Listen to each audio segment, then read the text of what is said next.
Rum Summer!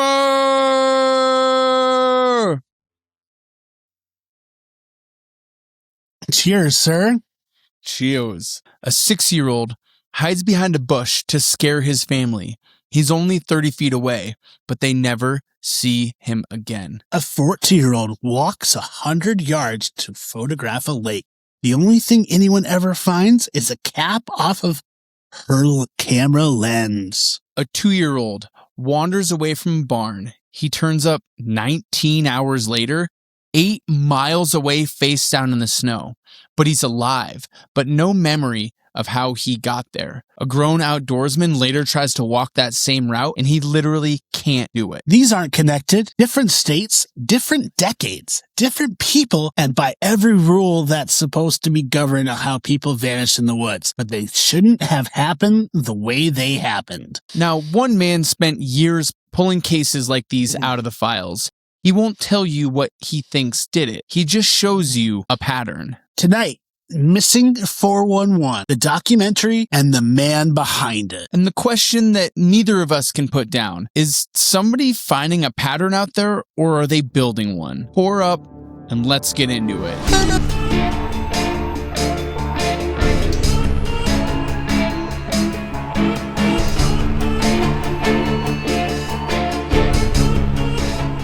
Do it.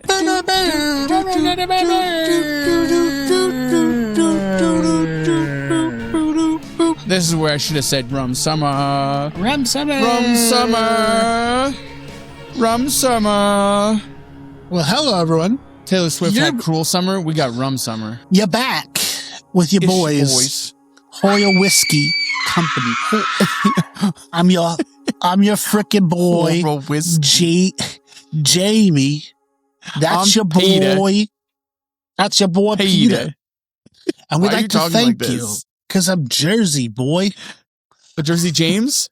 Jersey James coming in to another wonderful episode of Horror Whiskey Cup. Yeah, I switched the tone.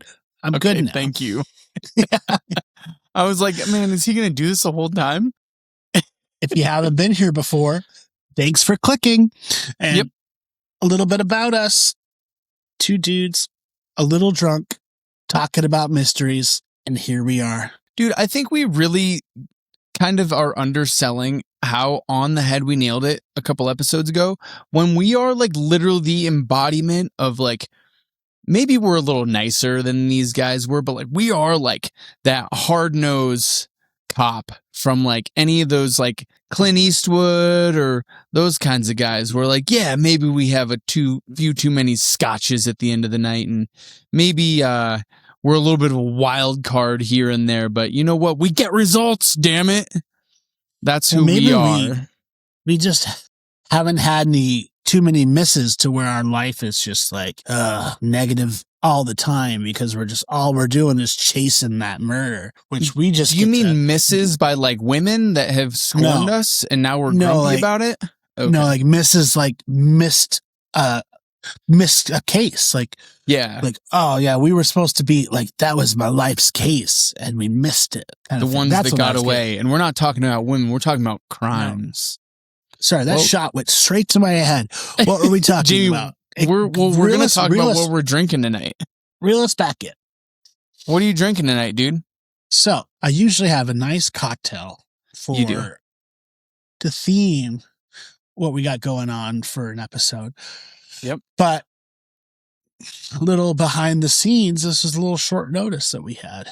Yeah. And so I just have mystery beers, which I'm going to call The Truth of the Unknown.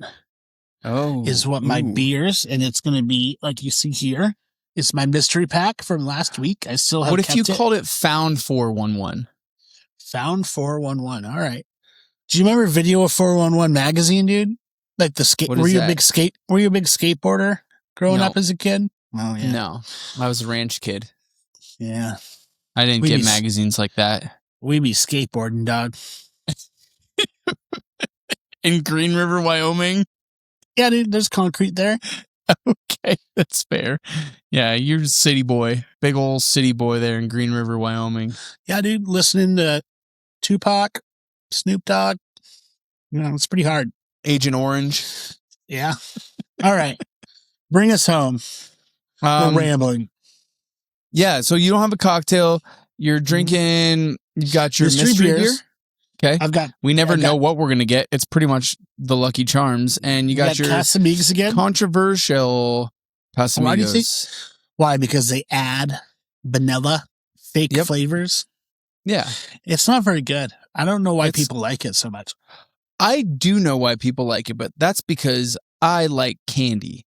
And when you artificially add vanilla to your tequila, makes it taste like candy. And not that I'm shitting on that, but it definitely is cheating. See, that's why I like Espolón so much, because it just tastes like tequila. It tastes like liquor. Doesn't taste like candy. It's not for children. No. It's for hard-nosed cops that are looking for the truth at the bottom of a bottle.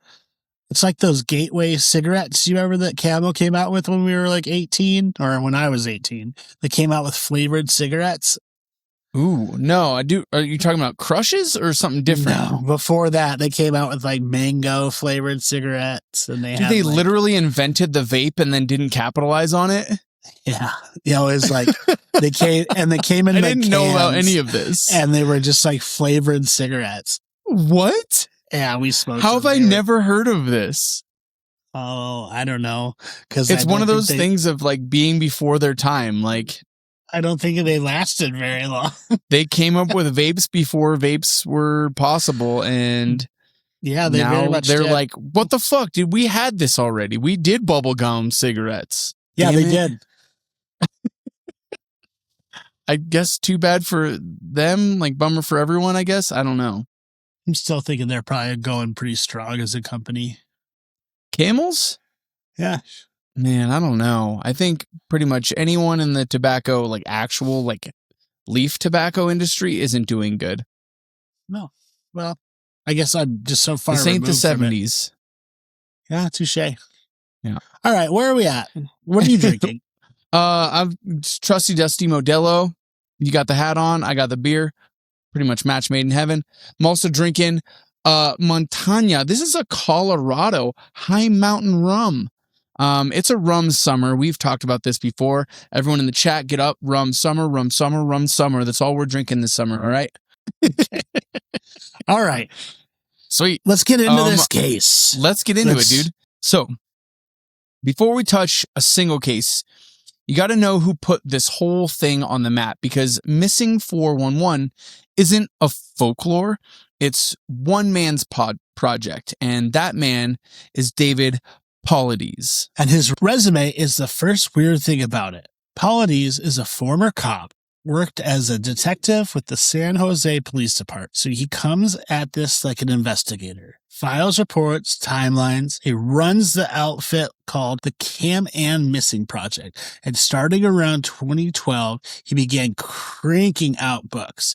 The Missing 411 series, cataloging people who vanish in national parks and a wild country under circumstance he says does not add up. But now he's logged well over 1,000 of them. What? 1,000 of them. I only watched the I watched the documentary. That's where I know. So I haven't read any books. The documentary is pretty much based out of his books. Okay. And since then they've made other documentaries that are also continuously fed. Missing 411 is pretty much his book project. Okay. I think I should say. So anyways, what we're going into now. He and his son, Ben, made it from a print medium to a visual medium, making 3 documentaries. The first one, just called Missing 411 in 2017. That's the one that we will mostly be discussing tonight. In 2019, they made Missing 411 The Hunted, about grown men hunters and people disappearing. And then in 2022, they made Missing 411 The UFO Connection, which, yeah, we'll get there. And here's the piece to just hold for now. No editorializing. Before any of the missing persons work, Politis wrote a couple books on Bigfoot. We're not doing anything with that. Just file it. Yeah, he'll tell you himself the case that first made his hair stand up his neck was a disappearance in Yosemite National Park, a teenage girl. And we'll tell that one in full later, so sit tight. But the point is, that's where this whole thing started for him. One case that didn't make sense, and then 1,000 more that looked just like it. So what does look just like it actually mean? Politis has a list. He calls them profile points, the feature that keeps showing up across cases that has nothing to do with each other. People vanishing next to water or in boulder fields or near bushes. Bad weather rolling in right as someone disappears or right as they're found. Tracking dogs that hit the scent and then all of a sudden just quit or they won't take it any further. The missing tend to be very young, the very old, or people with a disability. And when bodies are recovered, they turn up in places that were already searched. Sometimes at distances or elevations the person had no business reaching. Sometimes their clothes missing or folded or somewhere they shouldn't be. Ooh. And if you want all of that in a single story, the one that made this a phenomenon it's Dennis Martin. Yeah, this is kind of like as far as Politis can track it back to, one of the first cases that fits what we just mentioned before. Like, he has a specific criteria for what gets included in these missing 411 cases. And so we go all the way back to June 14th, 1969. Father's Day weekend, 6-year-old Dennis is camping with his family at Spence Field in the Great Smoky Mountains. You know where that is. I do. Do you? Yeah, dude, we went there. That's Gatlinburg, dude. Gatlinburg, baby. We done did it. So the kids cook up this prank and scatter and jump out at the grown-ups. But Dennis ducks behind a bush. He's in open ground, maybe 30 feet from his father. And that's it. He's gone. No scream, no struggle. What follows is one of the biggest searches in the history of the National Park Service. National Guard, Green Berets, the FBI, more than 1,400 people combing roughly 50 square miles of wilderness. The heavy rain moves in early and it pretty much wrecks the scent. And there's one detail that never goes away. A man from another family nearby reported seeing a rough, unkempt stranger in the area around that time, and has said he heard something like a scream. Make of that as you will. They never find Dennis Martin. There's not a shoe and there's not a bone. And that's the whole profile in one case. The weather, the terrain, the dogs, the search that finds absolutely nothing, the human shadow that's at the edge of it. We never really get to solve it, and that's kind of the part that stays with you through all of this. Which brings us to the thing this entire episode hangs on, because Politis doesn't put every missing person case in these books. No, in fact, he throws a lot of cases out. If there's a known mental health crisis or signs somebody wants to hurt themselves, out. If it smells like a crime, like an obvious abduction, it's excluded. If it looks like an animal maybe got to this victim, he only keeps the ones that have very clean explanations and gets rid of the ones that kind of can be easily solved. So just cherry picks what he wants for his book. That's called media. And that is either the smartest or the most dishonest thing about the whole project. And the two of us generally don't agree on which. So let's actually have it. Driving question. If you delete every case that has been obvious cause, what's left? A real signal or just manufactured piles of unexplained definition? I think that, to me, it seems listening to interviews with Politis and as well as in the documentary Missing 411, we don't actually really get to hear much from him in the documentary. He's the producer of the documentary, and it's all kind of based out of his research. But he continuously goes and tells people, read the book, you'll understand more. And he says that nothing if you go through his entire case study of all these missing 411 cases, there is no common ground explanation for these things, which makes sense because they're all different. But at the same time, you're excluding a lot of the things that would be your immediate jump to conclusions. So it really does, like, animals, people intentionally trying to hurt themselves, abductions of people that are like legitimate, they have evidence kind of thing.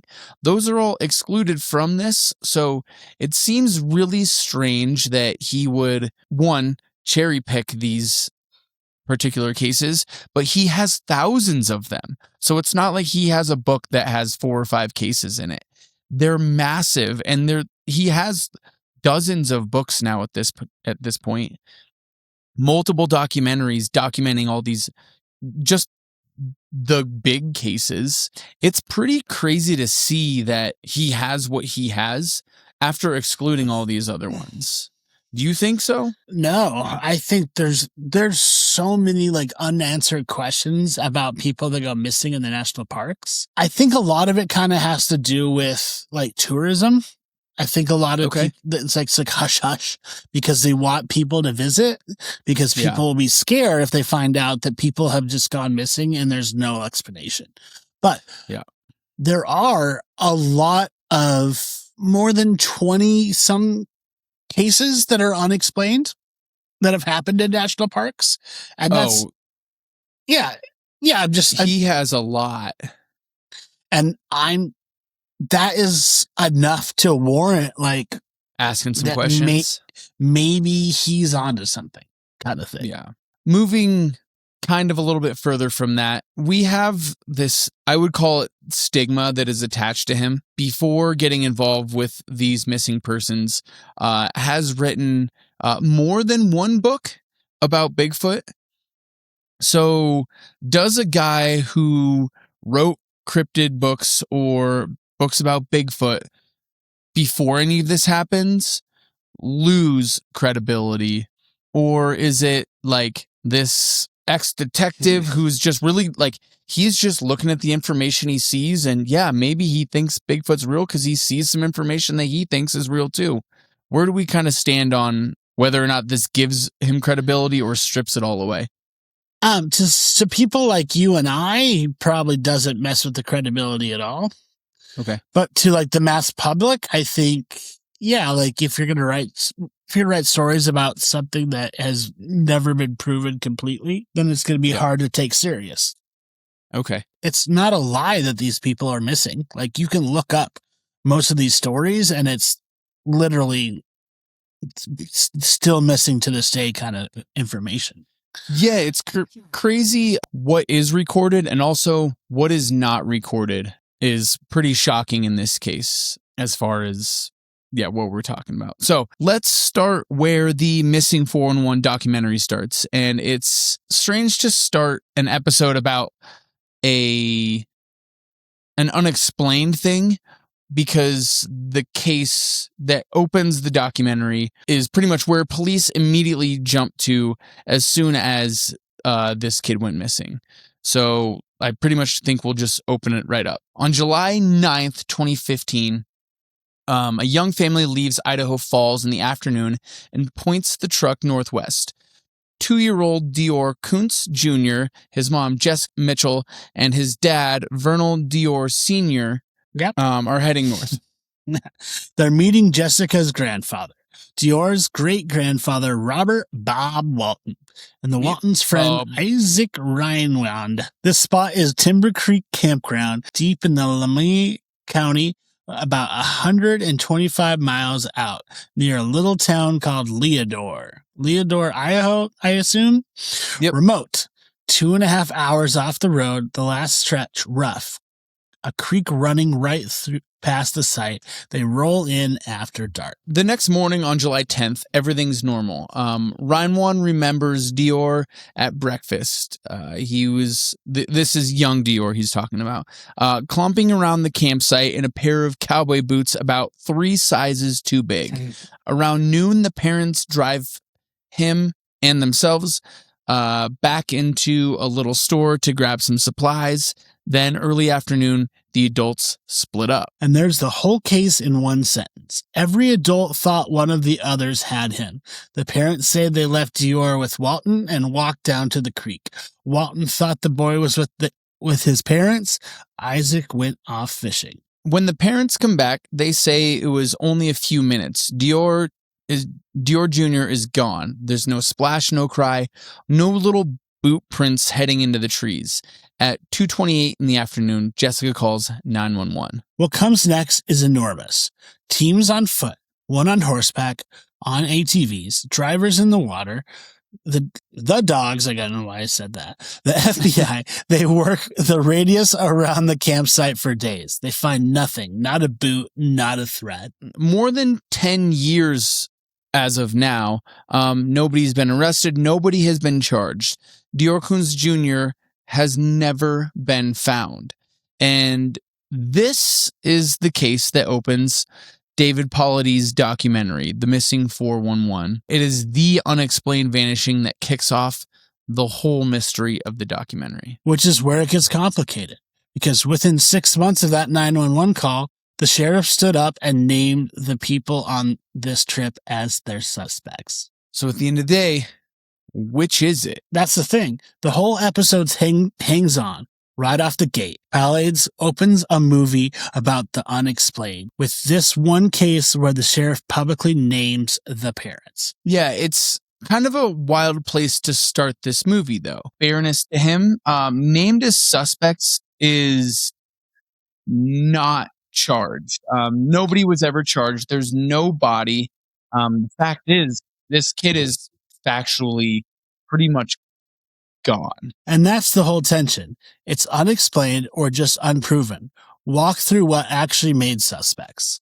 So the suspicion has its own timeline. July 2015, right after it happens, Sheriff Lynn Bowerman says there's no sign of foul play. But by January 2016, he's done a complete 180.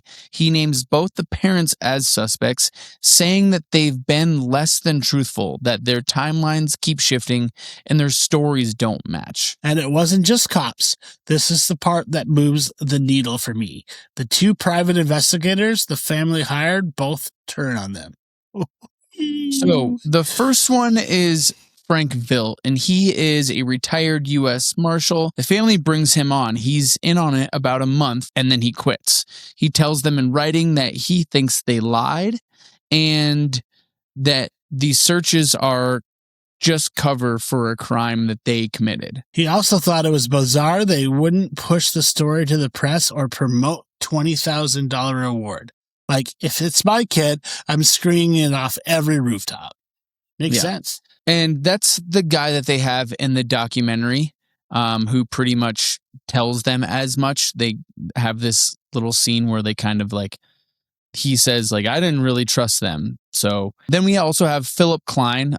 He's from a Texas firm, and he takes over. He goes through 80 plus interviews, 500 hours of interviewing, and he comes out kind of even more aggressive.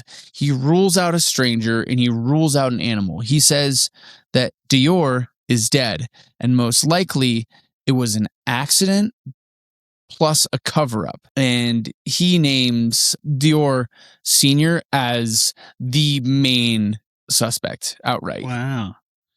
And the polygraphs. So per Klein's report, Vernal failed. Vernal and Dior Sr. are the same guy. He had 5 failed polygraphs and told 6 different versions of the day. Jessica failed 4, and she told 5. That's a lot of failed polygraphs.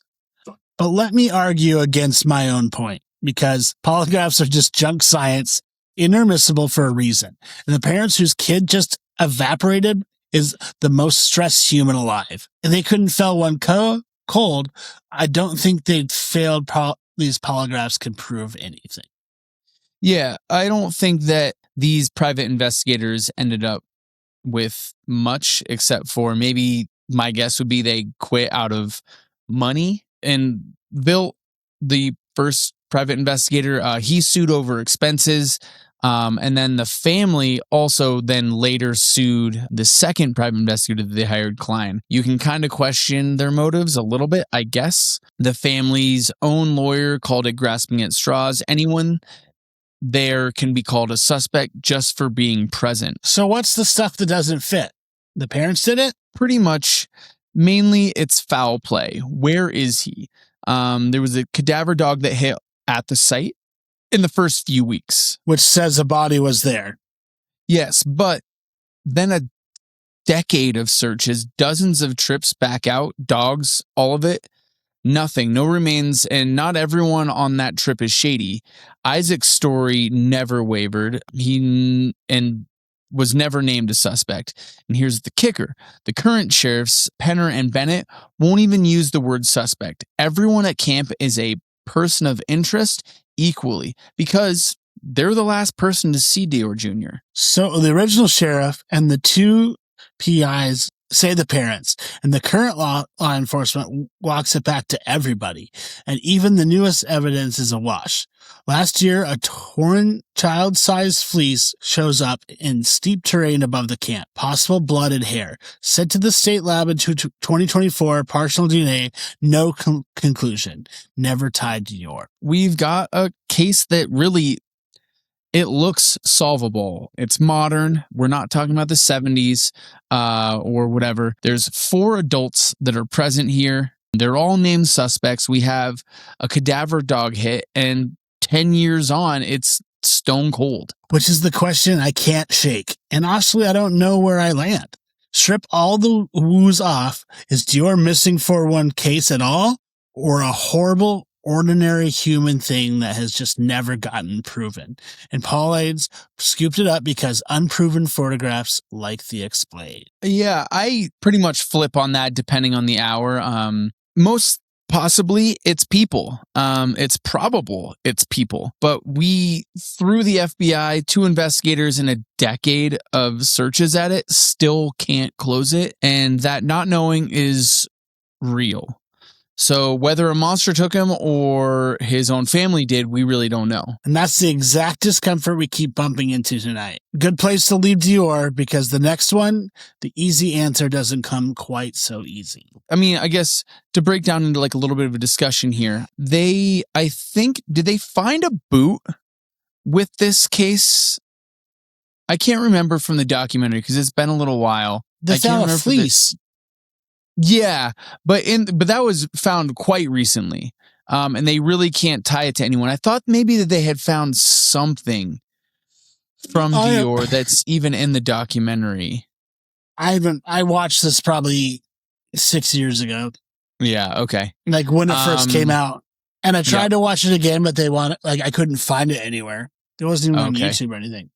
Oh, weird. Okay, yeah, it's been. I think you first told me about this. This was like before we even had the podcast, and I remember going into it. But there's also not a ton of information on this. I know that like David Politis has done some interviews, and that's what I was kind of catching up on as we were doing this. This is like a weirdly quiet case, which I'm just so surprised by, with the ramifications of like, you know, how serious of a story it should and could be. I thought that was really interesting. It's crazy to me that there's not a lot of buzz on a lot of these stories. Yeah, I don't know, because I was so into it when you first told me about it. Do you ever listen to It's National Park After Dark? Mm-hmm. Yeah, and those girls have an entire like 200 episode plus minimum podcast, and it's all on things that happen in national parks. Yep. Yeah, it's absolutely terrifying. And this is like a lot of those cases also fit into this. I'm sure that they've covered at least a few of them. Oh, exactly. Which we'll kind of get into a little bit later. Like the documenting of people going missing in national parks cases is kind of weird, but we'll get into that later. So anyways, on October 14th, 2006, a man and his 8-year-old son are spending the weekend in Southern Oregon near Diamond Lake. Then Saturday, they drive over to Crater Lake National Park for a day hike. Just the 2 of them, Kenneth Bulkey and his only child, Sammy. And Crater Lake is enormous. It's 185,000 square acres wrapped around a collapsed volcano.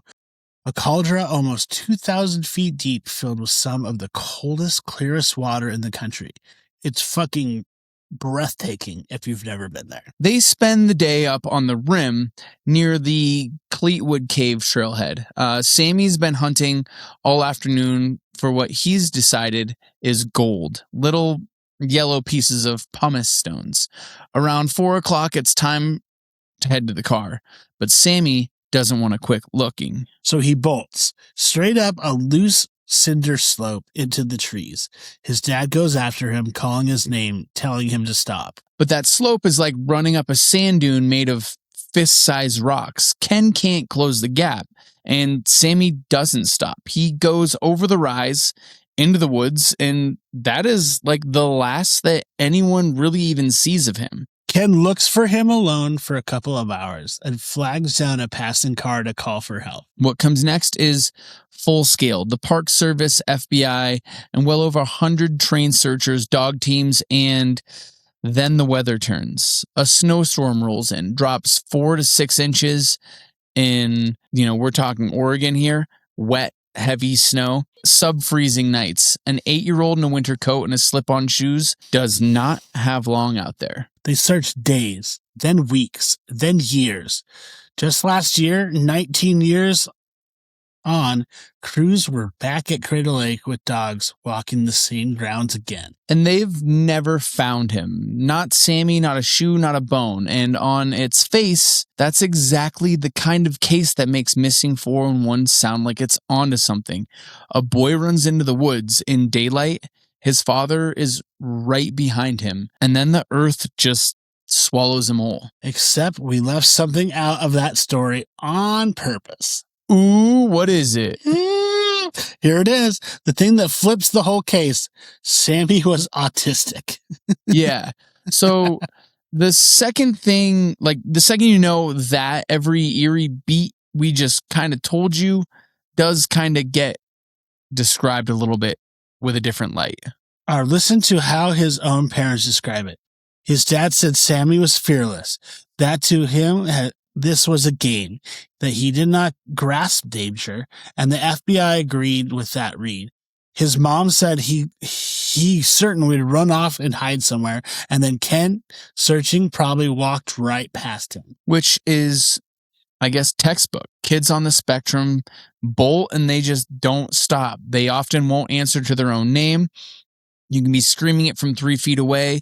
They tuck into hidden spots. A lot of them are pulled towards water, the running, the silence, the never being found 40 feet from his dad. That's ordinary. Gutting, it's an explanation for kind of every piece that we have for that. And the gold makes it click. He was obsessed with those yellow pumice stones. Didn't want to leave, so when it was time to go, he bolted up the slope to keep hunting. That's not a portal, that's an 8-year-old. So here's why I have to push back on this, though, because this is also the exact thing that Politis hangs his hat on. He claims a disproportionate number of his missing kids have some disability. He frames it like something out there picks them. And does that hold up? Or is that the most circular thing in the world? These kids most likely to bolt but not respond and hide are also the kids hardest to find. The disability isn't a clue pointing to a monster. It might just be the whole explanation. Yeah, that's certainly like a strong skeptic read, and I mostly buy it, but grant all of it. And at the end of the day, he has still never been found. Yeah, and that's the part you can't file away. There's no explanation. You can't just say just because he's autistic that's why it happened. You can't explain the fact that this kid has never been found. Yeah, it does explain why it happened, like you said. But at the end of the day, it's 19 years later, repeated searches, dogs, the FBI, and agencies back out there in 2025, and they don't even have a bone. How does this even happen? I mean, there are real answers to how. 83,000 acres, a 2,000-foot cauldron, pumice fields, a freezing lake with no outflow, and a snowstorm buried everything under 4 to 6 inches within days. But 4 to 6 inches is not a lot. It's not going to cover a 2-year-old or an 8-year-old. Yeah, you could be right. But what it does affect, there was also a scent dog that hit days later, but the dogs really, like, they couldn't follow it. They couldn't confirm it, which, again, you can kind of notice that it's pulling off of Pleiades' like profile list of dogs not being able to track it. I don't know. The dogs catch something and then they lose it. Maybe explained by weather. Yeah, so it cuts both ways. Either that's spooky or it's just the set does after a snowstorm in that kind of country. So where do you actually land? Because to me, this might be the case that's basically explained. Or if it is, like, that's a problem because it's sitting in the movie as if it is a mystery. I think the explanation covers why he ran. It does not cover why he was never found. Double boom. Yeah, and that's the gap in the real mystery of the 411, don't you think?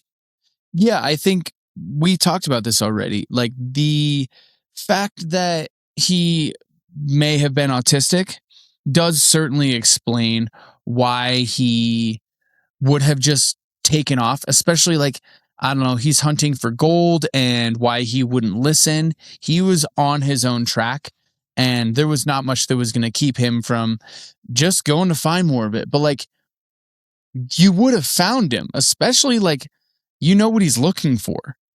Find where, like, these little gold deposits are, and you'll find him.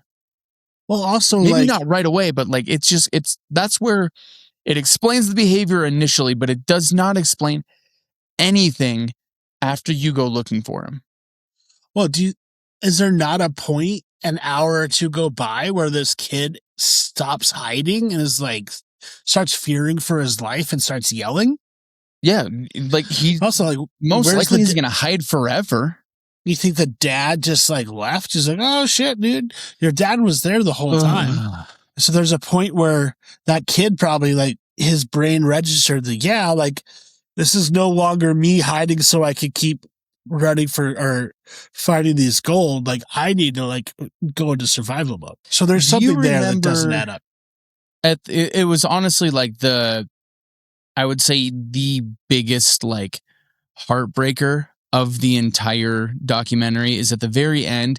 And I can't remember if it is this dad or the next dad that we're going to talk about. He talks about the loneliness you experience driving back down the mountain alone. Yeah. When your child is out there. When you finally give up. Yeah. I don't remember. Was like, oh my God, dude. There's so many parts of this that were like, whoa, that's crazy. Oh, that's interesting. This is crazy. And not that you don't get to feel for the families because they do a good job of portraying that. But that line specifically, I just remember being like, wow, yeah, like, at some point you make the decision to go home. Where's that point hit though? Like, do you think you would leave? I mean, eventually, like, what are you going to do now? And that was the biggest thing. I was just like, oh my God, like, this next case is close to the same. The running solved. The silence after is what does keep me off. And that's a good handoff because the next kid, well, they did find him, but 4 years later. And somehow that finding made everything worse. Jared Atadario. October 2nd, 1999. It's a gorgeous fall day in Colorado Rockies. Atadario would call it a bluebird day. Now, Alan owns the Poudre River Resort with his twin brother out past Fort Collins, Colorado. He's divorced, raising his 2 kids, and he's part of a Christian singles network group staying at the lodge that weekend. Just a couple fun havers right there. Yep. That morning, the group wants to go see the fish at the nearby hatchery. Alan's 3-year-old son, Jared, and his 6-year-old daughter, Jocelyn, want to tag along. He's a little uneasy about Jared just because he's 3, but it's just a hatchery, so just down the road, and he knows these people. So he says yes. Jared's got his shoes on, untied. The kid hated tying his shoes, apparently, and also had a little beige jacket, is what Peter is. Yep. Okay. Good to clarify. Good to know. So, except they don't just go to the hatchery. On a whim, 11 adults plus the 2 kids decide to hike up Big South Trail. It's about 15 miles further out into the Comanche Peak wilderness. Now, Alan isn't with them. He doesn't even know that the plan has changed from going to the hatchery. On the trail, the group strings out. Faster people up front, slower ones behind. And Jared, 3 years old, keeps darting ahead. At one point, he runs maybe 100 feet up the trail and stops to talk to 2 fishermen. According to the documentary, he asks them, "Are there bears here?" And they say, "Yes, there's bears here." He turns and then keeps walking up the trail. The fisherman figures he belongs to the group that they can see just a little ways back. They don't think twice. This is the last time anyone reliably sees Jared Atadario alive. When the group realizes the 3-year-old isn't with them, any of them, the panic starts. And what follows is one of the biggest searches in Larimer County history. 200 plus trained searchers, a dozen dog team, divers in the Big South River, trackers, and aircrafts. Yeah, it's honestly so big that it actually, they didn't even talk about this in documentary, but one of the helicopters that they have searching actually crashed during this search. Jesus, injured someone. That's not that bad. Yeah, it injured someone, a volunteer and part of the actual search crew. So 6 days, dogs, divers, the whole apparatus. They find nothing, not a shoe, not a scrap of that beige jacket that Peter cares so much about. Jared is just gone. Comes up later. Anyways, then the trail goes cold for almost 4 years until 2 hikers walk into that wilderness in 2003 and claim they find him. This is the one we've been wanting to get to because everyone tonight so far has an answer, even if they can't prove. Dior probably people. Sammy probably just ran and hid. Jared is where it stops working. Yeah. Tell the people where they found him because that's the entirety of this case. 2003, 2 hikers, one of them, Gareth Watts, actually turns up in the Politis documentary. They're in the Comanche Peak wilderness and they came across the remains, a skull fragment, a fleece pullover, his pants, his shoes. And the location is the part that breaks my brain because it's not further down the trail. It's not in the river. It's several hundred feet up a steep stone cliff face, a climb that is a workout for a grown adult. For a 3-year-old in untied shoes who 4 years earlier was last seen walking along the trail. How does he get up there? There's no clean answer.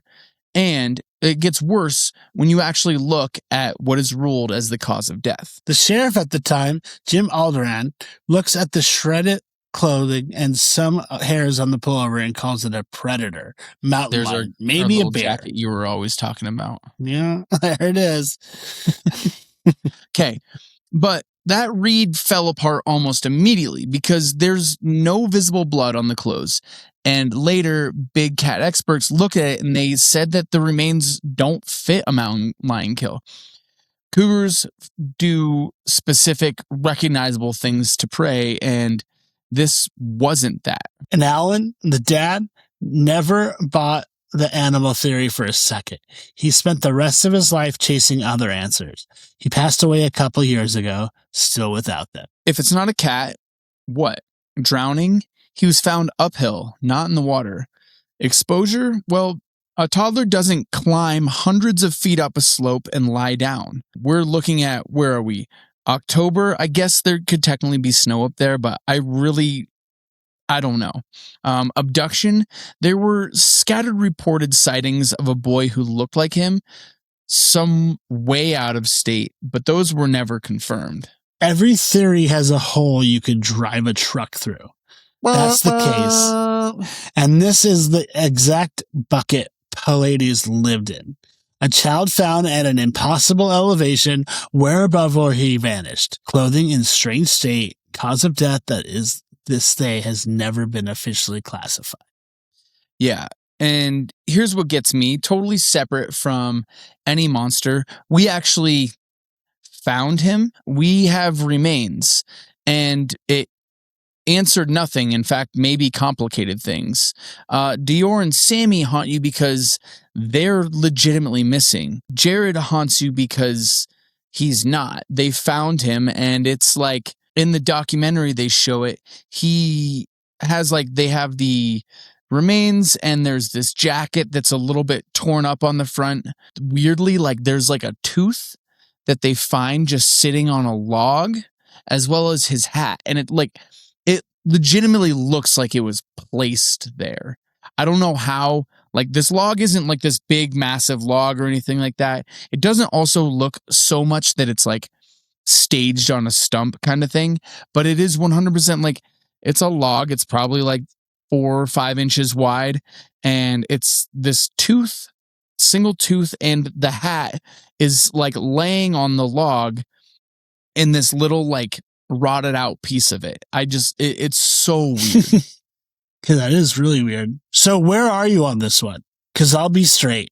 This is the first case tonight where the boring explanation doesn't do it for me. Same. We can look at these things and kind of explain the other two away. We've kind of talked about it. There's some suspicious things maybe with the people involved at the campsite in the first one, especially how many people immediately jumped to it was definitely the parents, or they were covering up something that happened up there kind of thing. And the second one, I do think that we have a reasonable explanation for at least why the kid took off. We don't really know why he was never found.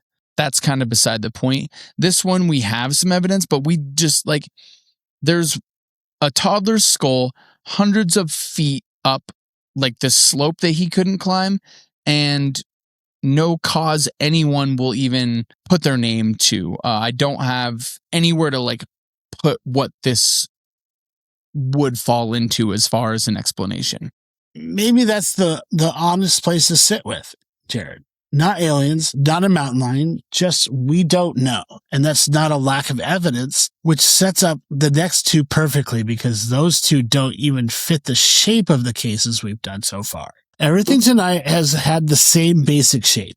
A little kid vanishes from a trail or a campsite, as either found or found dead. And if you wanted to argue Politis just cherry-picked sad, explainable wilderness deaths, those cases give you room to do it. So let's do the two that do not fit that shape, because these are the ones that made me stop and go, okay, well, wait.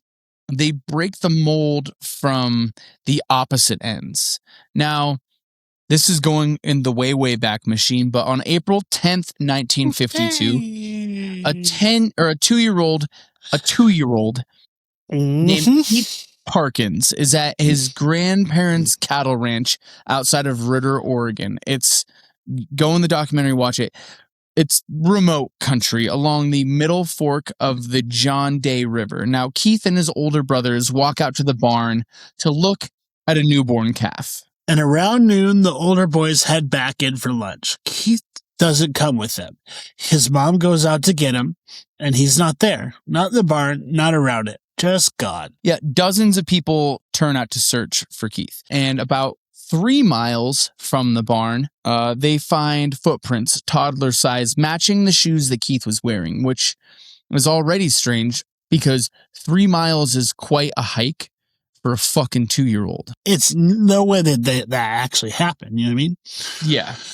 They searched through the night, and then the next morning, about 19 hours after he was last seen, a search party that concludes his own father has found him. Yeah.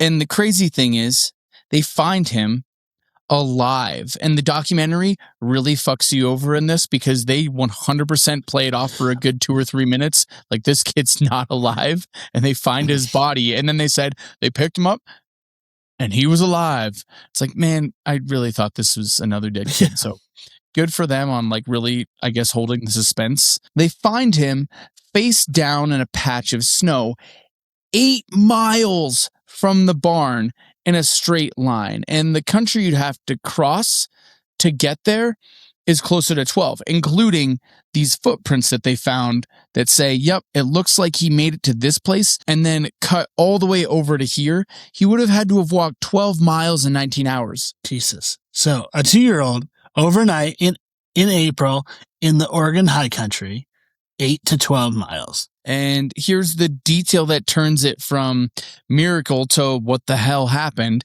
They ask him what happened, and he's 2.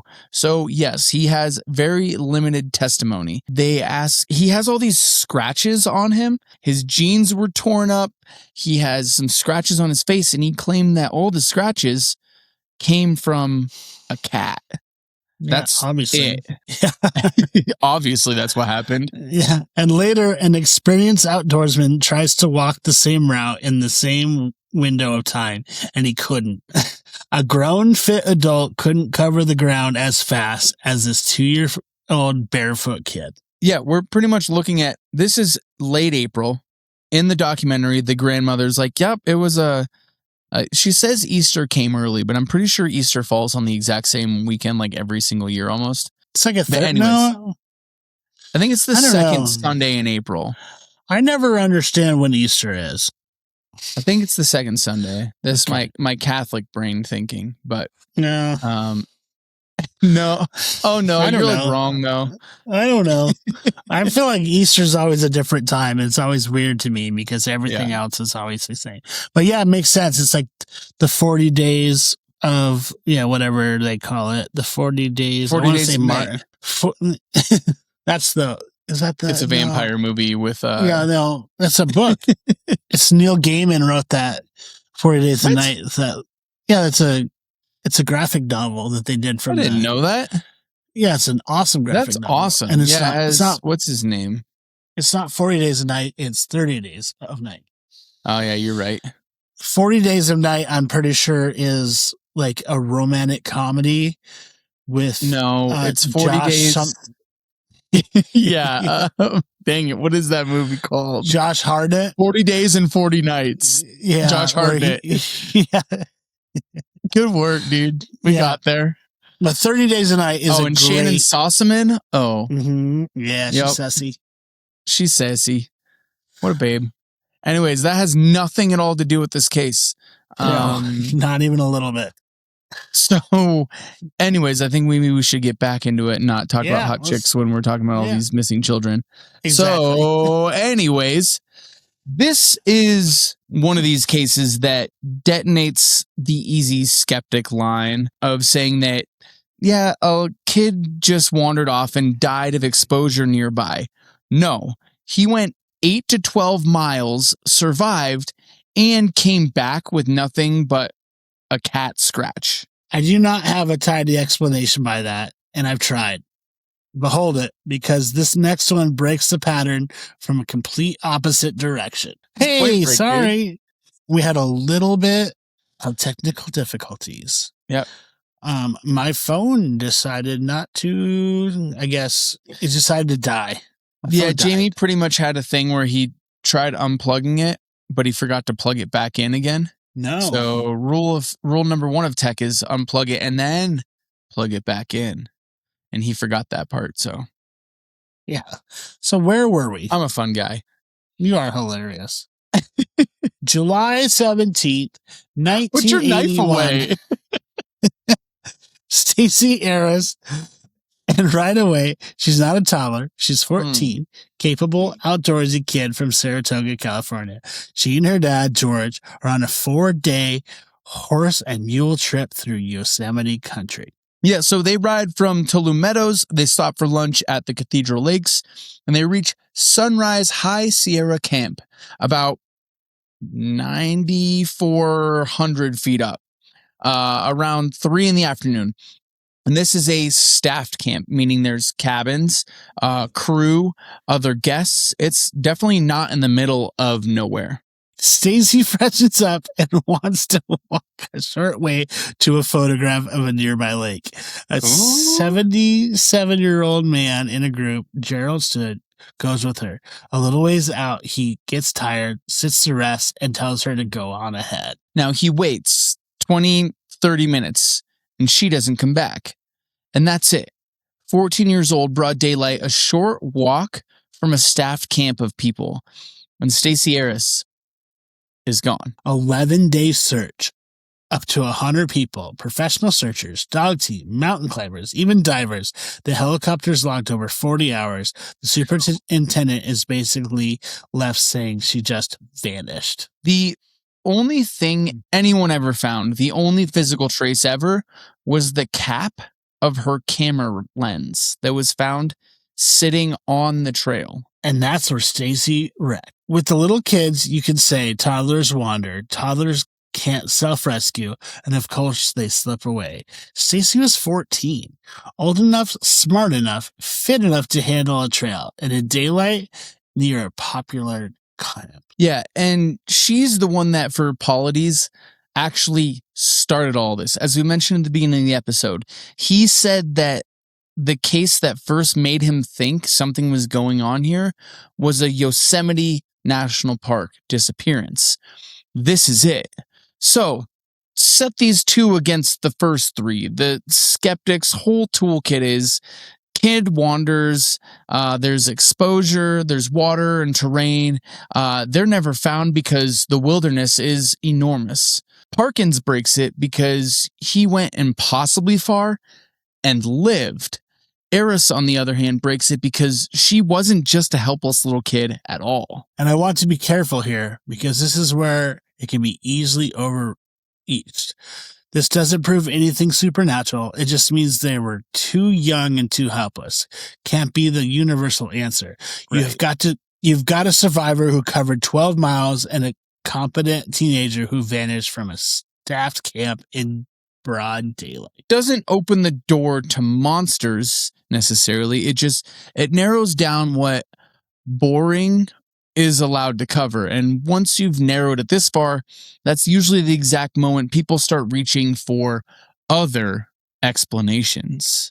Which is where we're heading next. Every theory on the table, the mundane, the humane, and the completely unhinged, we lay them all out and we see which ones survive contact with these 6 kids. In this story, we have 6 kids, and we've poked holes in the easy answers kind of all night. So now we do the thing the documentary doesn't really ever quite commit to. We put every theory on the table, mundane, humane, and completely off the rails, the strongest version of each. With one rule, because this is exactly where these conversations go stupid. We're not going to pretend they're all equally supported. Each one of these gets the best shot, and we're honest about what happens and actually explains. He died of exposure, has forensics behind it. A portal ate him, does not. But both go on the board. They do not get the same weight. Because the dread was never any single theory. It's in this gap, the space between what we can prove and what actually happened to these kids. So, theory 1, the boring one, which stays boring right up until it doesn't. A kid wanders, gets turned around, and the cold or the terrain or the water finishes it. And this one is strong. It covers more of these people who love the mystery and want to admit it. Yeah, this is the one that is probably the one that people jump to the most. It has specific things that Politis leans on. The missing clothing thing, well, there's a documented phenomenon for cases like this. It's called paradoxical undressing. Late stage hypothermia, your blood vessels dilate and you suddenly feel like you're burning up, and people tear the clothes off right before they die.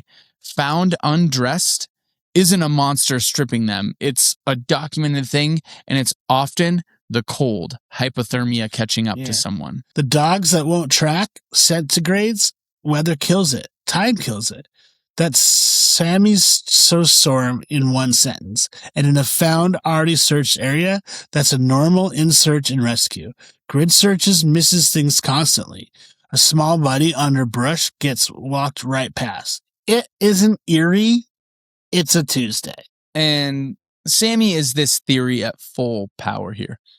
We have an autistic kid who runs and hides, doesn't answer to his name, in a 180,000-acre park. This is probably what happened to him. So where does it run out of road? Parkins. Exposure does not carry a 2-year-old 8 to 12 miles and then hand him back alive. And Jared, exposure doesn't put a toddler's remains hundreds of feet up a slope on a log. The mundane theory explains maybe 4 out of these 6 cleanly, but it chokes on 2 weird ones, which keep that in your pocket. Cougars, bears. This one actually got an official endorsement. The sheriff in Jared's case looked into shredding clothing and said predator flat out. And the predation explains things that others can't. A cougar caches a kill. It drags it uphill. You never recover it. But that genuinely kind of fits the found above the trail part of Jared's disappearance. Except it fell apart on the details. No visible blood. And the big cat experts said that the remains didn't match a cougar kill.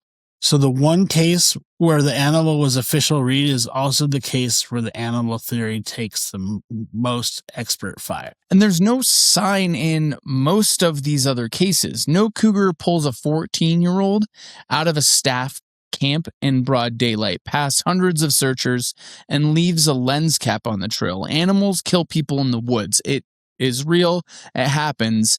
But as a single answer for all of these, it just doesn't hold up. Now, our next option is people. And this is the darkest, but the most ordinary answer. We have a predator, an abductor, or a stranger just passing through. But it's nothing. Dennis Martin had an unkept man sighting. Dior had the entire foul play cloud. There was a scattered reporting sighting of a boy who looked like Jared, even out of state. Humans take children. It happens. And it's the explanation that requires no leap at all. Where it strains is the remote, witnessless ones. Who abducts a 2-year-old off a Wyoming, Oregon ranch and drops him off 8 miles out in the snow alive? Who lifts Stacy from a populated camp and gets her out clean past dogs and divers and a helicopter? And the tiny ones bother me from the other direction. If it's a person, where's the body? Where's the suspect? Where's the platform or an offender? People leave traces. Oh, and a lot of these leave nothing. Where's the bodies, G? Yeah, where are the bodies, G? Okay, the deep end. And we're going to take these all seriously. Not laughing at them at all. I'm looking at you because the only reason they exist is everything that we just walked away through leaves a residue. Bigfoot needs to be mentioned. Now, the thing that David Politis won't say out loud, but he wrote 2 books about before any of this happened. Now, the strong version is that something large, strong, and unrecorded carries these kids uphill or off trail fast, leaving almost nothing behind. That would explain Jared's elevation. It explained Parkins's different distance away from where he was last seen. The problem is the obvious one, though. In a country wall to wall with trail cams and phones, there's no body, no clean photo, no trace of physical evidence ever. Jamie, can you aliens just about Bigfoot? Well, I think if Bigfoot was doing this, wouldn't we have seen him now? I think Bigfoot's dead. Okay. I think Bigfoot died in the 1950s is what I go with. Did we kill him? No, I think he just went extinct. Was Bigfoot our god? No. Oh, okay. Because we would have died too. Oh. Well, that's not necessarily true. And I told Nietzsche you about claimed God is dead and we killed him. I told you about my dream I had after listening to a Coast to Coast about this. Yeah. Yeah, so I brought it about before, but it's like right in all this, and like Bigfoot saved me. So like I'm a dude. Look at my guy right there, man. I got him right here. Big ups. I'm a big Bigfoot fan. Love that. All right. Sorry, I didn't mean to interrupt you. You were going to jump into the next theory, but I like really wanted to pick your brain on whether you thought this was Bigfoot related or not. Yeah, I wish. I don't think Bigfoot would do bad things to people. I think Bigfoot is a hero. Okay. Do you not? I think I would agree with that. I would say Bigfoot is, well, I guess I don't really know. You're much more the Bigfoot guy.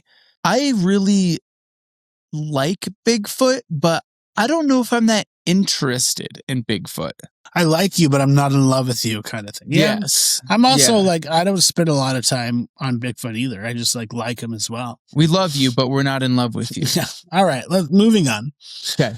Go Aliens, on. The UFO angle, which notably is the one Politis went and made an entire documentary about later. Strong version is really just something that can move a person instantly and vertically, leave no tracks, and account for time weirdness. It explains the impossible feeling better than anything else on the board. And also completely unfalsible, which is exactly why it never dies. Yeah, pretty much.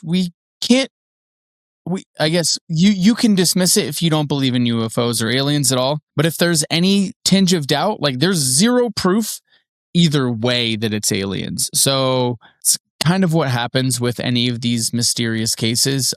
Aliens must be included because we can't exclude them. Yeah, exactly. Pretty much. Yeah.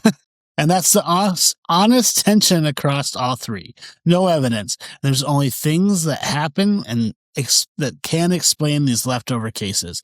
There's not proof of anything. It's a measurement of how big this gap really is. Well, we skipped this part because I was mostly just like going off the cuff here, but like we also, and this was something that more or less just caught my attention like in the last few days. We put this together pretty quick here. Have you heard anything about this case being tied into portals?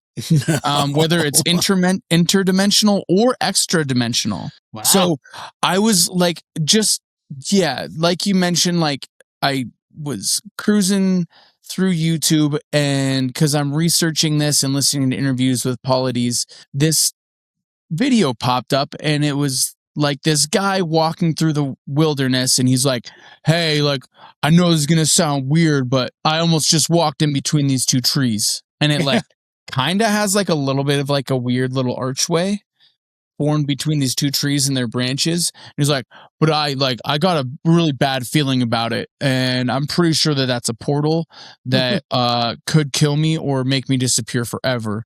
So I'm not going to do that. But I don't think that it's like, I didn't consider that necessarily. I more was on the alien train as far as like kind of a little bit out there explanations, but I kind of like it now. Thinking that there may just be these weird portals, and that's why we developed these national parks in the first place. To hide the portals? Yes. Because if you're developing a fucking condo on a portal, good luck. It's all 100% pure speculation, but you do have like, it does a really good job of explaining why we don't find a lot of evidence. It kind of misses a couple of like, when we do find some evidence. What it really does a good job of, especially if they're interdimensional, meaning that they transport within our dimension. The case of Parkins, Keith Parkins, when he gets moved 12 miles and just passes out in the snow, would 100% fit probably the cleanest out of anything into that category. I don't really know of a better explanation. Just going through a little or a tunnel or a vortex that pushes you 12 miles away. Yep. I feel like where I was with you is like you go through these vortexes or tunnels and you just go to a different dimension. And that's why I think that's certainly possible as well. And so this kid just went through and then went through the very end at the so skip. Yeah, maybe, or maybe like was able to like, maybe he went to another dimension and then was able to, I mean, he's 2. I'm doubting he can fucking figure any of this out, but maybe goes through the portal and then he comes back, but the portal, due to maybe he was like stuck in time forever or something like that, and because of like the shifting of the planet and the plates or something like that, the portal has moved 12 miles or something. I don't know. This is me just speculating at this point, but don't you think he'd be smarter? Have we spent like a lifetime, or do you think he like reverts back to who he was? Maybe. I don't really know how portals work. All right, so. Me neither. I'm not a portal I haven't done guy. a lot of studying on interdimensional portals or extra dimensional portals. So anywho, let's get there because we're getting real close here. So we've done monsters, we've done portals, and now I want to do part of the story that has nothing to do with any of that, and it might be the thing that actually keeps me up at night. Because here's the loudest point in the documentary makes, and it isn't paranormal at all. It's bureaucratic. For decades, when someone vanishes on federal land, a national park, a national forest, there's no central system counting it. And let's be pretty precise about this, because precision is kind of the point. It's not that the government tracks nothing. The Park Service now has an investigative services branch. They've got a search and rescue dashboard that logs search and rescue missions, thousands of them a year. What there isn't, and they are now, because, and if anything comes out of this whole missing 411 case, it is because David Politis has put a microscope on these people. But before him contacting the National Park Service, there was no single comprehensive public database of the people who went missing on public land, including our national parks, and never came home. Cases get handled locally, park by park, county by county, sometimes with state or federal help, sometimes not. And the coordination between them is inconsistent at best. And it's not just the Park Service. The Department of Interior doesn't centrally track it. The Forest Service doesn't. NAMAS, the National Missing Persons System, exists, but it was never built to flag federally specific land. Yeah, so if you ask the simplest possible question, how many people have disappeared in America's national parks and have never been found, you would get an honest answer of, in this country, nobody actually knows. Because this is the whole thing that sparked Politis to write these stories, is that he went and read the case of this, was it Sandra Aris? Mm-hmm. He goes and looks for Stacy Raz and looks for information on her. And they're like, oh, we don't have a record of that disappearance. And he's like, what are you talking about? You don't have a record of a person that's been missing, and everyone's like, you've done a park-wide manhunt for her? You don't have a record of that? And they're like, no, we don't actually track that. Which caused him to really start to dig in. So he's kind of the one that has been going through this. So, and that's what flips the whole alarming conversation for me. The scary version was never 1,000 people vanish a year. The scary version is we can't tell you the number. The estimate floats around at least 1,600 people on public land. Whoa. And the people making them say flatly is almost certainly higher because the data just isn't there. Which cuts kind of both ways, and we have to be honest that on one hand, if there's no count, then Politis can't actually prove that there's whatever, some conspiracy or epidemic. You can't show a spike in a number that no one's counting. Right? But on the other hand, the absence of that data is exactly what lets someone build a pattern of handful of hand-picked cases, because there's no baseline to check it. The missing database doesn't just hide the truth. It's a vacuum the whole missing 411 phenomenon grows in. Yeah, so underneath both of those. The federal agency responsible for this land genuinely cannot tell a grieving family, you or me, or how often this happens. That's not like a monster or a Bigfoot problem. That's an accountability problem. And there's really no matter where you land on anything else. That's a fact. And the people have noticed there's a bill, the Trace Act, and it's bipartisan, which these days, Joe DeGassi, a Colorado Democrat, and Tim Burchard, a Tennessee Republican, the idea is almost insultingly simple. Add a field to the national database that flags whether someone went missing or on federal land and make it the agency actually report their cases into it. Yeah, it's not really a radical bill. It's basically, please write a number down. You don't even really need to provide. They're not even asking for them to be like significantly investigated. They're just saying, please, just when people go missing, put it in your shift notes. Mm-hmm. It was introduced back in 2022, and it's been reintroduced over and over again. As of right now, it still has not become a law. A bipartisan bill that just asks the government to count its own missing people. And it cannot get a bill. Right. And it cannot get across the finish line. Meanwhile, private citizens have gone and built their own national park missing persons database by hand to fill the hole that the government has left. So strip everything else away. Forget whether it's a cougar or kidnapper or even a cult or a crack in reality. The one thing this entire story really proves beyond any argument is that we have been losing people on public lands for decades, and we chose not to keep any track of it. And that reframes the question we've been circling all night.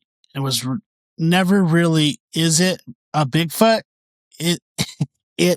Is the missing 411 pattern a real signal or a brilliant illusion built in the empty space where the data should be? And to be honest, infuriating answer it is, because nobody kept the data. We may never be able to tell. Which, to me, is what is the most unsettling note for a lot of this. We don't really have a monster. We have a blank spreadsheet. And that's where you and I finally have to say where we actually land on this, because I don't think we agree. All right. What do you think is going on with this? Is this whole thing completely made up? No, I think there's too many circumstances with this to make it just be made up the whole time. I agree, especially going back through looking at some other cases. It's just so strange to me that it took until, when was the first national park created? Right? Because they kind of operate as their own, as public lands, they kind of operate under their own guidelines. And the fact that they still haven't even decided to create a database for missing people is a fucking, like, that's not negligence, right? Like, it has to be something else, is where my conspiracy brain really, really goes to. No, I still think about, even though most of these stories are not like in a national park, most of these stories are like in around or in the forest. So it kind of discredits the whole, they kind of keep things secret because they want people to go visit these areas. I agree with that in a sense. But I think that, like, at the same time, I think that we see a lot of these cases are coming from, whether it's national park or BLM land or something like that, like not private land. These people are going missing on, or they're being found or whatever. And I think that, like, it's just weird. I don't know how much of it is Politis, like we've talked about, like cherry picking cases, whether it's, because I don't necessarily know. When I was listening to his interviews, like, he specifically said that he rules out cases that he thinks can be explained by abductions. And I was like, man, like, why. But the biggest thing is that he doesn't have any intention of having an explanation for any of these cases. He is simply just telling the story about what happened and leaves you to make up your own mind about it, which I kind of respect a little bit more, maybe. I don't know why he excludes some of the ones that are like, because to me, I lean into, whether it's a cult angle or the occult or people kidnapping people, I don't know. I want to lean there initially, right? With the interviews I've seen, he like literally just like he stumbled upon the 14-year-old missing in Yosemite, and he just like couldn't get an answer. So then he spent his entire life trying to find out answers for all these. But I think that's where I'm gonna like maybe push back a little bit, is because like I don't know if he is looking for answers. I think he wants someone else to give the answers. No, I think he wrote one book and he was like, all right, this actually works really a lot better, that I'm making a lot of money from this. So maybe I just write another book.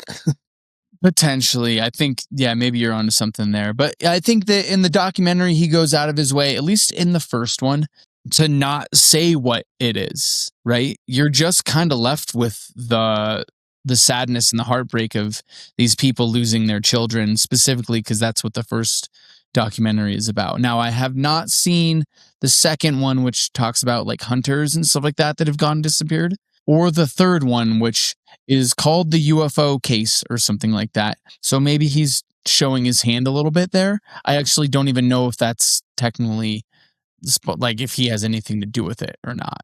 No, I haven't seen those either. So I think that I don't really know. Do you think that it's just a lot of different explanations and it's case by case basis of what happens to these people? Or do you think that there is some overarching thing, conspiracy, program, whatever you want to call it, that is causing these things, causing these people to, one, disappear, and to have zero answers coming from them? There's got to be something. Like, right, that's where I'm at. That's like literally like, it doesn't all add up. There's too many of these situations to be like, it's all freaks of circumstance. Yeah. That's the way I see it. It's like, what do you think it is? I'm not like, you're not sworn to this, but I don't know entirely. Like, there's no traces of anything.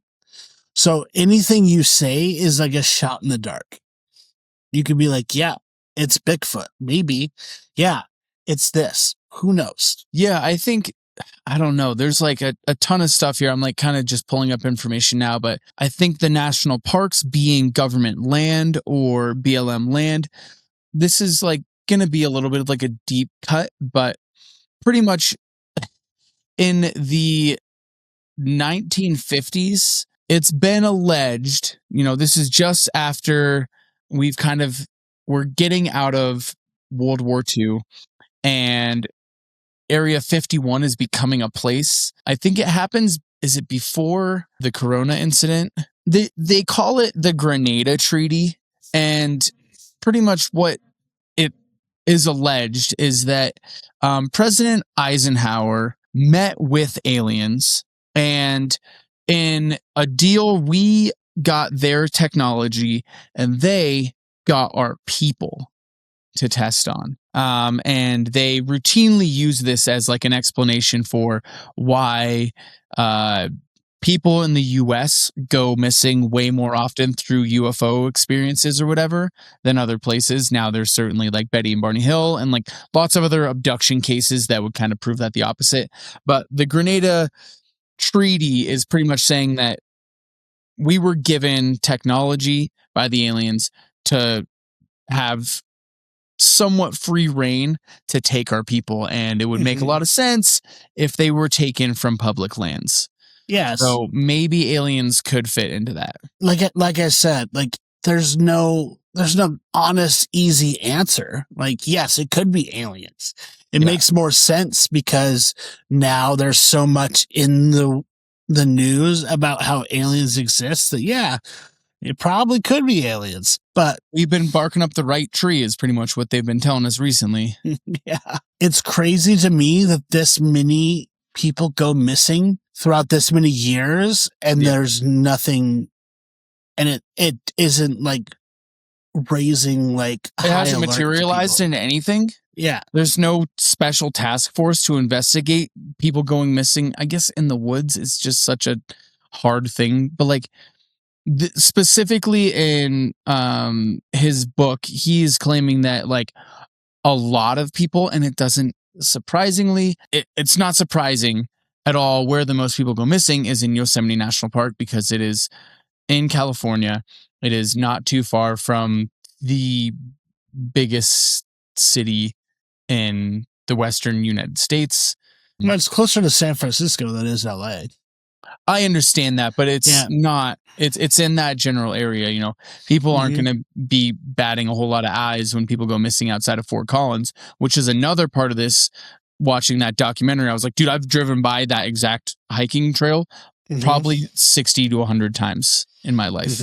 So I thought that was, you know, when those things kind of like hit a little closer to home, you're like, whoa, that's weird. That's where that happened. Maybe there's a portal up there. I should go look for it. Maybe. Well, I feel like we've beaten the dead horse in this point. Yeah, dude. Let's wrap her up. Let's give her a wrap. All right.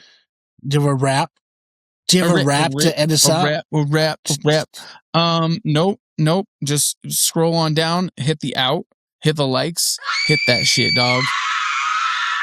That was a terrible rap, dude. But I did this at the end, so it doesn't matter. Well, thank you, everyone, or anyone who stayed through this whole thing. We really appreciate it. Like we said, please give us a like and subscribe if you're still listening. And with that being said, we love you truly, madly, deeply. Truly, madly, deeply. Just like Savage Garden. Please. Hey, dude. Stay weird. I said it first. Stay wicked. No. You stay wicked. And stay wasted.